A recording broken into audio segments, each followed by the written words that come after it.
los cielos como una inmensa creciente, y hasta el changuito inocente le entran ganas de cantar.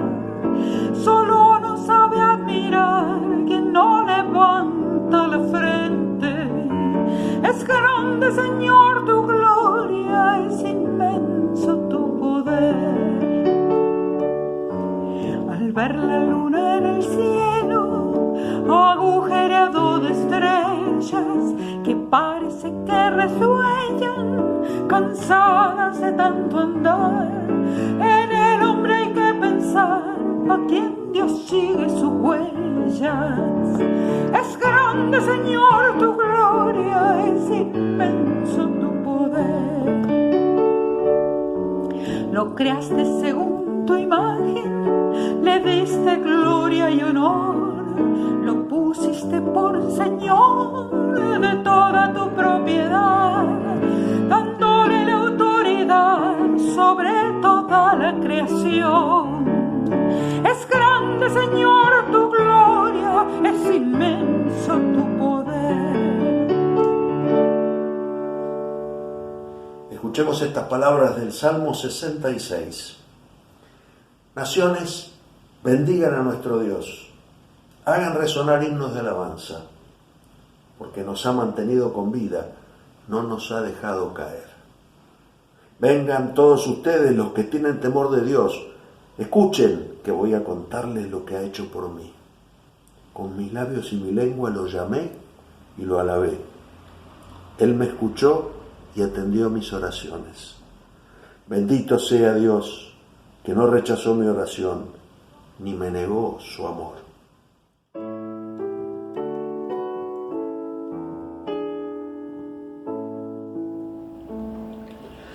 Nunca, Dios mío, cesará mi labio de bendecirte, de cantar tu gloria, porque conservo de tu amor inmenso grata memoria.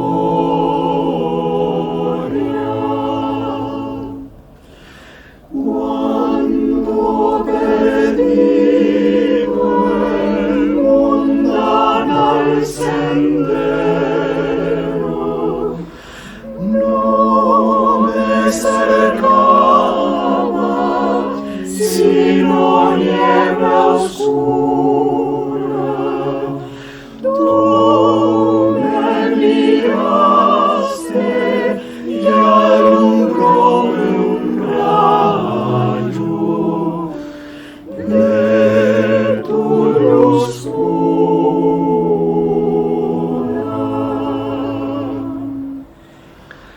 Oh, nunca, nunca cesará mi labio de bendecirte, de cantar tu gloria, porque conservo de tu amor inmenso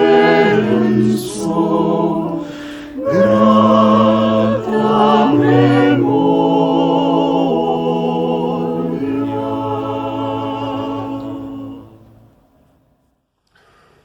El pasaje del Evangelio para esta mañana es continuación del que vimos el domingo pasado. Jesús, advirtiendo que el final está cerca, comparte sus últimas horas con sus discípulos. Y en ese diálogo les dice: si ustedes me aman, obedecerán mis mandamientos. Y yo le pediré al Padre que les mande otro defensor, el Espíritu de la verdad, para que esté siempre con ustedes. Los que son del mundo no lo pueden recibir porque no lo ven ni lo conocen, pero ustedes lo conocen, porque Él permanece con ustedes y estará en ustedes. No los voy a dejar huérfanos, volveré para estar con ustedes. Dentro de poco los que son del mundo ya no me verán, pero ustedes me verán y vivirán porque yo vivo. En aquel día ustedes se darán cuenta de que yo estoy en mi Padre y ustedes están en mí y yo en ustedes. El que recibe mis mandamientos y los obedece demuestra que de veras me ama. Y mi Padre amará al que me ama, y yo también lo amaré, y me mostraré a él. Hola, buenos días. Otro domingo que estamos encontrándonos por este medio. Y hoy quiero empezar mostrándole dos cuadros que tenemos aquí atrás en las paredes. El primero, este más pequeño de aquí, es un cuadro de John Wesley, el fundador del metodismo, en el siglo XVIII. Y ahí está, desde ahí arriba nos mira y un poco controla que lo que digamos esté bien. Él tiene su mirada siempre atenta a nuestras palabras.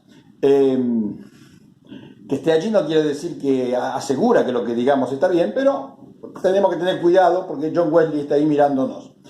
Este otro, que es más grande, es una fotografía de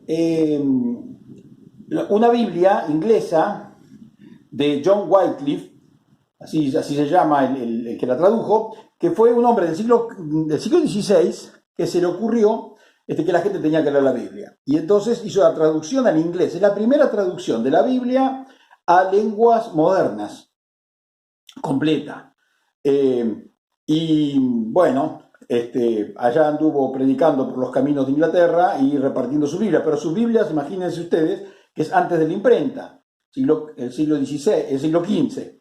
Entonces, no había forma de multiplicarla, con lo que era muy complicado el trabajo de Wycliffe. Y no le fue muy bien, porque también lo criticaban por esto de querer hacer que la gente leyera la Biblia. Ahora, ¿por qué traigo eso a colación? Porque el texto que acabamos de leer, primero, porque los dos se llaman Juan, John Wesley y John Wycliffe, y estamos leyendo el Evangelio de Juan. Bueno, es una casualidad, por supuesto. Pero qué cosa maravillosa, porque el texto que leemos nos habla de el Espíritu Santo. Si ustedes me aman, obedecerán mis mandamientos y yo les pediré al Padre que les envíe otro defensor, que es el Espíritu Santo. Estos dos hombres, primero John Wycliffe y después John Wesley, y tantos otros también, y tantas mujeres también, fueron movidos por el Espíritu Santo para hacer lo que hicieron.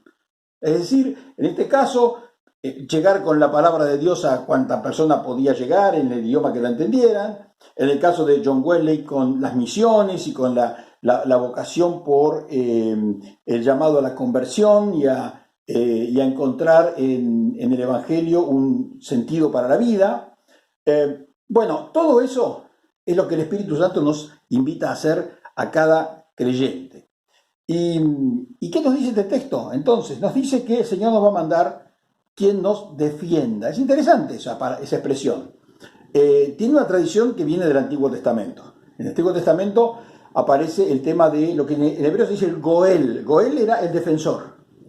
Ahora era el defensor en el juicio, el defensor del abogado, diríamos hoy, que nos defiende, pero en la Biblia tiene un sentido más profundo. Y uno de los momentos más importantes en donde aparece esta expresión es en el libro de Job. Cuando Job, que ya no tiene quien lo defienda, y ya casi como que todo el mundo dice que sos culpable y tenés que aguantarte lo que te pasa,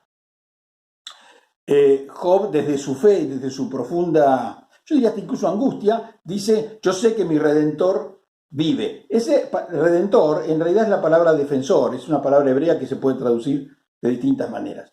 Yo sé que el que me va a defender frente a todos ustedes y frente a toda la humanidad que me dice que yo soy el culpable de esto, aunque soy inocente, yo sé que mi Redentor, que mi defensor vive.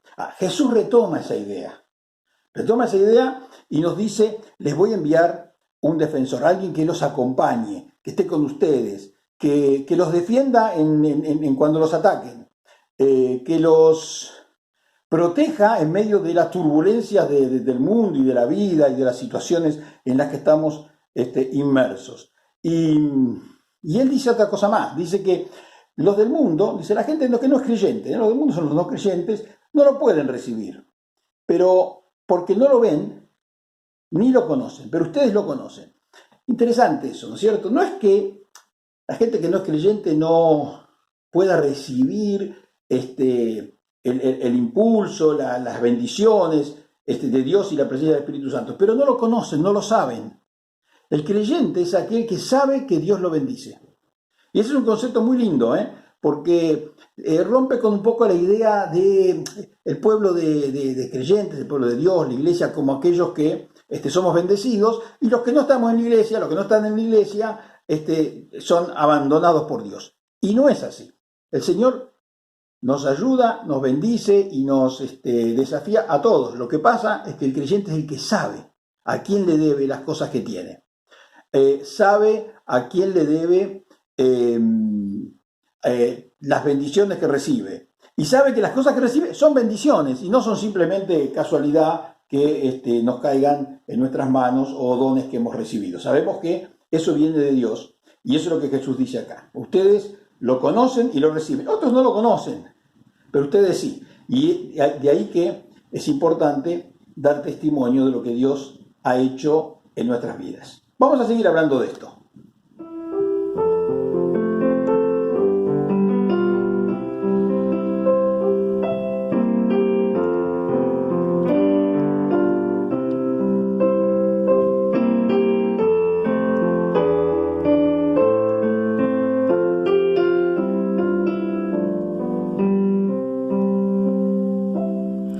En momentos así levanto mi voz, levanto mi alma a Cristo.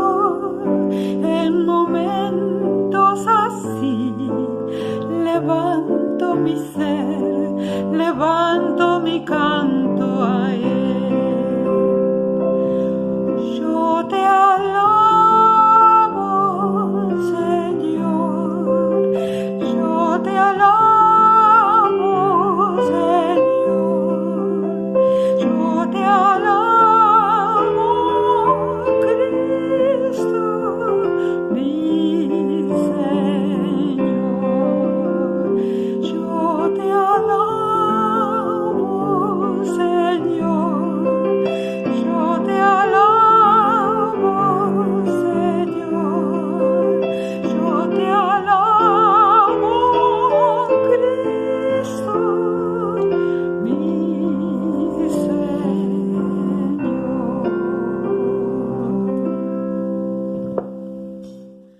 La expresión de Jesús es muy interesante. Yo le pediré al Padre que les envíe otro defensor. ¿Por qué otro? Bueno, porque el primero era Él. Y Él está como despidiéndose en este discurso. Si uno lee todo el discurso de Jesús en este Evangelio de Juan, es como el discurso de despedida, así se lo suele conocer, el discurso de despedida. Y entonces va a venir otro, porque Él está con ellos. Y muchos habrán pensado, y eso viene ahora, de que bueno, ahora se va, estuvo con nosotros, nos ayudó, nos mostró el sentido de la vida, nos dio un sentido por el que vivir y nos hizo ver y descubrir que Dios está con nosotros. Pero ahora se va. Dice que lo van a matar, que va a resucitar, pero que se va a ir con el Padre. ¿Y nosotros qué nos quedamos? ¿Acá solos? Entonces continúa el relato, ¿no? El versículo 18. No los voy a dejar abandonados. Ahí está respondiendo a alguna inquietud de la gente. No los voy a dejar abandonados. Volveré para estar con ustedes. Dentro de poco, los que son del mundo no me verán, pero ustedes sí me verán. Es una afirmación poderosísima de que el Señor está con nosotros siempre. Cuando estaba caminando allí por Palestina, Israel, Galilea, estaba físicamente. Cuando ya no está, los creyentes lo siguen viendo, lo descubren. Y eso nos toca a nosotros, porque nosotros no estamos viviendo en el siglo I, comienzos del siglo I, en aquel tiempo. Estamos viviendo hoy, en el siglo XXI. Y tenemos que dar testimonio de aquel al que no vimos, pero en realidad vemos. Porque lo vemos obrando en nuestras vidas, lo vemos obrando en la vida de otras personas, lo vemos obrando en la iglesia cuando cumple con su misión. Lo vemos cada vez que hay un acto de amor. Jesús lo dijo, ¿no? Cuando le dijeron, ¿cuándo te vimos? Y bueno, cuando vieron y ayudaron a uno de estos pequeñitos, a mí me estaban ayudando. Nosotros somos los creyentes, como decía acá el texto, los que sabemos que en esos actos de amor está la presencia del Señor actuando a través de personas, hermanos, hermanas, a veces de niños, a veces de personas que ni siquiera tienen una fe sólida o no tienen fe, pero el Señor está obrando a través de ellos cuando hay un acto de amor, de compasión, de misericordia hacia aquel que está necesitado. Jesús dice, los del mundo no me ven, pero ustedes sí me van a ver. Y a veces es enigmática esa expresión, pero no es muy enigmática si la pensamos como una invitación a la fe. Porque al Señor se lo recibe por fe, no tenemos pruebas, no podemos empezar a probar si Jesús está, si no está, cómo actúa. Esas cosas no tienen que ver con actos, digamos, que se puedan probar como es necesario probar en las ciencias o en las disciplinas humanas. Estos son actos de fe. Creemos en el Señor y Él nos muestra a través de su accionar y de habilitar nuestros ojos y nuestros oídos para escuchar sus palabras y nuestros ojos para ver su presencia, nos habilita de una forma muy particular, pero que es así, y podemos dar testimonio de eso. Por eso la iglesia no se predica a sí misma. No decimos cuán creyentes somos, cópiennos a nosotros, fíjense qué bueno que soy, hagan lo que yo hago. La iglesia no se predica a sí misma. Si se predica a sí misma o la persona se predica a sí mismo, está ya de entrada errándole a la misión que tenemos como creyentes. Tenemos que predicar a Jesucristo. Tenemos que predicar a aquel que nos dijo, como nos dice en este texto que nos leyeron hace un momento, yo les enviaré quien los defienda, quien los proteja, quien los acompañe. Y de eso se trata el Evangelio, de poder dar testimonio de que no estamos solos y que cuando tenemos una dificultad tenemos a quien recurrir. Vamos a seguir hablando de esto, porque después viene un texto, ustedes saben, que vamos a leer dentro de un rato, que nos habla de las consecuencias de esto. Esto es lo que tenemos que creer, lo que nos dice el Evangelio de Juan. Después vamos a ver las consecuencias de lo que de aquello en lo que creemos. Cuando el pobre nada tiene y aún reparte, cuando alguien pasa y agua nos da, cuando el débil a su hermano fortalece, va Dios mismo en nuestro mismo caminar, va Dios mismo en nuestro mismo caminar. Cuando alguien sufre y logra su consuelo, cuando espera y no se cansa de esperar, cuando amamos aunque el odio nos rodee, va Dios mismo en nuestro mismo caminar, va Dios mismo en nuestro mismo caminar. Cuando crece la alegría y nos inunda, cuando dicen nuestros labios la verdad, cuando amamos al sentir de los sencillos, va Dios mismo en nuestro mismo caminar. Mismo en nuestro mismo caminar.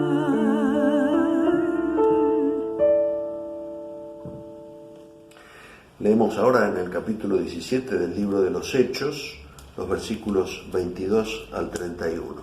Pablo ha llegado a Europa, está nada menos que en Atenas, uno de los centros de la cultura y el pensamiento de su época. Predica, su palabra interesa y lo invitan a conversar y a exponer en el Areópago, nada menos que ese emblemático lugar para la discusión de los atenienses. Y dice entonces que Pablo se levantó en medio de ellos en el Areópago y dijo: atenienses, por todo lo que veo, ustedes son gente muy religiosa. Pues al mirar los lugares donde ustedes celebran sus cultos, he encontrado un altar que tiene escritas estas palabras: a un Dios no conocido. Pues bien, lo que ustedes adoran sin conocer es lo que yo vengo a anunciarles. El Dios que hizo el mundo y todas las cosas que hay en él es Señor del cielo y de la tierra. No vive en templos hechos por los hombres, ni necesita que nadie haga nada por él, pues Él es quien nos da a todos la vida, el aire y las demás cosas. De un solo hombre hizo Él todas las naciones para que vivan en toda la tierra, y les ha señalado el tiempo y el lugar en que deben vivir para que busquen a Dios. Y quizá, como a tientas, puedan encontrarlo, aunque en verdad Dios no está lejos de cada uno de nosotros. Porque en Dios vivimos, nos movemos y existimos, como también algunos de los poetas de ustedes dijeron: somos descendientes de Dios. Siendo pues descendientes de Dios, no debemos pensar que Dios sea como las imágenes de oro, plata o piedra que los hombres hacen según su propia imaginación. Dios pasó por alto en otros tiempos la ignorancia de la gente, pero ahora ordena a todos en todas partes que se vuelvan a Él. Porque Dios ha fijado un día en el cual juzgará al mundo con justicia por medio de un hombre que Él ha escogido, y de ello dio pruebas a todos cuando lo resucitó.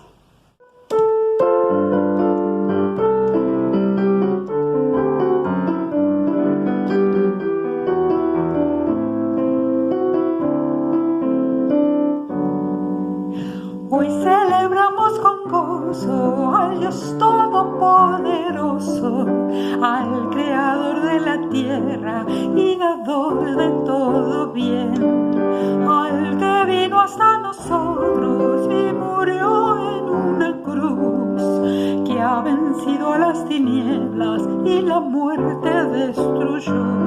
Cristo vive, celebremos y esperemos su gran don.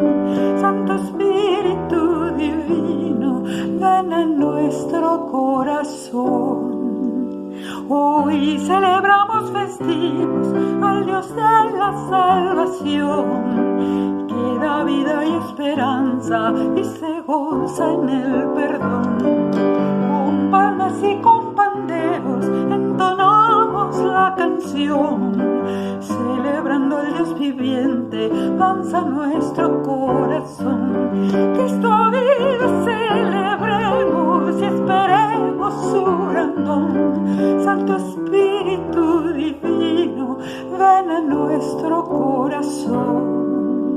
Hoy acudimos, hermanos, a esta fiesta del amor. Hemos sido convocados por el Padre Celestial. Hoy celebramos unidos este día del Señor.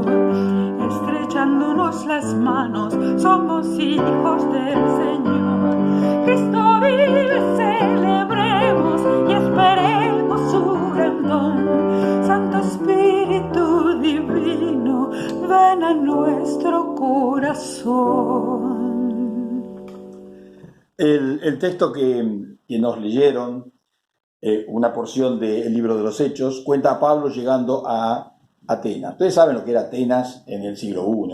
Era el centro del mundo intelectual, del mundo de las artes, el mundo de la literatura, de la filosofía. Después los romanos, que ya eran la potencia en ese momento, copian prácticamente todo de los griegos y lo ponen en latín, y también tienen su propio desarrollo, ¿no es cierto?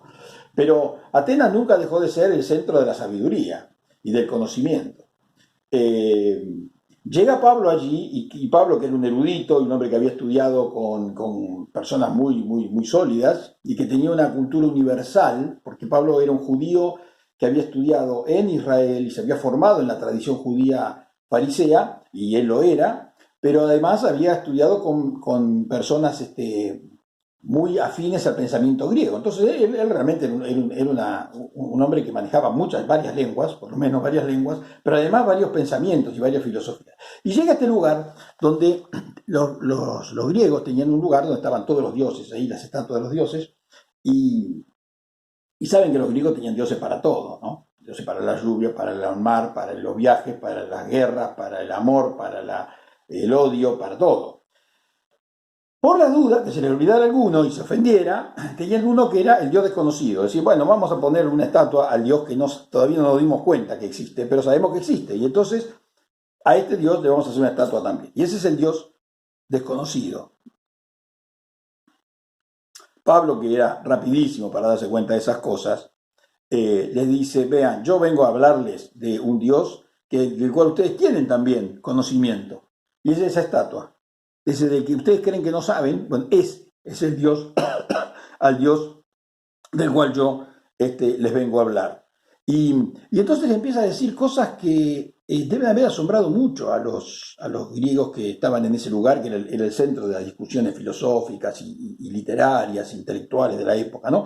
Les dice, este Dios que ustedes no saben quién es el Dios que hizo el mundo. Dios que hizo el mundo, es decir, decirle a los griegos que era un Dios que hizo el mundo, era una cosa muy fuerte, porque ellos creían que el mundo estaba desde siempre. Los griegos no tenían la idea de un mundo creado ni siquiera por un dios. El mundo estaba, los dioses actuaban en el mundo, pero alguien que hubiera creado las cosas no era una idea que estuviera en el pensamiento griego corriente, por lo menos, ¿cierto? No hay una historia de la creación griega. Hay otras historias paralelas que se suman y se van armando, pero lo que Pablo les dice es realmente una especie de osadía. Un Dios que creó el mundo y todas las cosas que hay en él. Tremendo. Para los griegos debe haber sido muy sorprendente lo que les estaba diciendo este hombre. Y además le dice, no vive en templos. Ahí no sabemos bien si Pablo se está pasando de su tradición, porque en Israel se consideraba que Dios moraba en el templo de Jerusalén, pero el templo de Jerusalén había sido destruido. Y si no fue destruido, estaba en ese momento en que se narra esta historia, estaba ya muy amenazado de ser destruido. Por lo tanto, es probable que Pablo hubiera comprendido que esa antigua tradición de que Dios moraba dentro del templo de Jerusalén ya era cosa del pasado. Y ahora Dios, como dice él, mora no en templos, sino necesita que nadie haga nada por él, pues él es quien nos da a todos la vida, el aire y las demás cosas. Les está hablando a los griegos de aquel entonces y nos está hablando a nosotros. Nuestra sociedad también sabe que hay un Dios, diríamos, la mayoría de la gente cree en Dios, pero es un Dios desconocido para muchos y muchas. Es un Dios que no actúa en relación con nuestras vidas. Y lo que Pablo viene a decirle a esta gente, y nos dice a nosotros, es Dios está interesado en tu vida. Fíjense cómo sigue este relato tan lindo que leímos. Que ha creado pueblos, dice, pero ¿para qué los creó? Para que busquen a Dios. Y quizás, como a tientas, puedan encontrarlo. Y ahora viene la parte que a mí más me gusta, la línea que a mí más me gusta. Aunque en verdad Dios no está lejos de cada uno de nosotros. Creo que ese es un poco lo que la iglesia tiene que predicar. A las personas que no conocen al Señor, no hay que decirles que tienen que ir hasta el Señor, porque en realidad el Señor está al lado de ellos. El Señor camina con ellos.